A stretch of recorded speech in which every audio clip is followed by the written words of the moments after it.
Hi friends, നമുക്കിന്ന് മണി പ്ലാന്റിനെ എങ്ങനെയാണ് ബുഷിയായിട്ട് വളർത്തിയെടുക്കാൻ പറ്റുന്നതെന്ന് നോക്കാം. അതിനുവേണ്ടി ആദ്യം തന്നെ നമ്മൾ ശ്രദ്ധിക്കേണ്ട കാര്യം, ലീഫ് കട്ട് ചെയ്യുമ്പോൾ ഒരു റൂട്ട് ഒരു നോഡ് ആ ഒരു രീതിക്ക് വേണം നമ്മൾ കട്ട് ചെയ്തെടുക്കാനായിട്ട്. ഈ ഒരൊറ്റ കാര്യം ശ്രദ്ധിച്ചാൽ മതി, നമ്മൾ ആഗ്രഹിക്കുന്ന പോലെ നല്ല നമ്മുടെ ചട്ടി നിറച്ച് മണി പ്ലാന്റിനെ കിളിപ്പിച്ചെടുക്കാൻ നമുക്ക് പറ്റും. ഇനി പോട്ട് മിക്സായിട്ട് ഞാനിവിടെ മണ്ണ്, ചകിരിച്ചോറ്, എല്ലുപൊടിയാണ് എടുത്തിരിക്കുന്നത്. എല്ലുപൊടി ഓപ്ഷണലാണ്, മണ്ണും ചകിരിച്ചോറും ഉണ്ടെങ്കിൽ അത് തന്നെ ധാരാളം.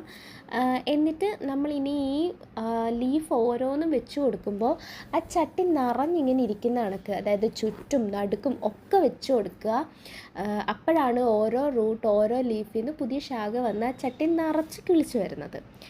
ആദ്യമായിട്ട് ഗാർഡനിങ് ഒക്കെ ചെയ്യാൻ ആഗ്രഹിക്കുന്നവർക്കാണെന്നുണ്ടെങ്കിൽ ഈ മണി പ്ലാന്റ്, നമ്മുടെ പോത്തോസ് എന്ന് പറയുന്ന നല്ലൊരു ഓപ്ഷനാണ്. നമുക്ക് ഈസിലി അവൈലബിൾ ആണ്, മെയിൻ്റനൻസ് ഭയങ്കര കുറവാണ്, എന്നാൽ കാണാനും അടിപൊളിയാണ്.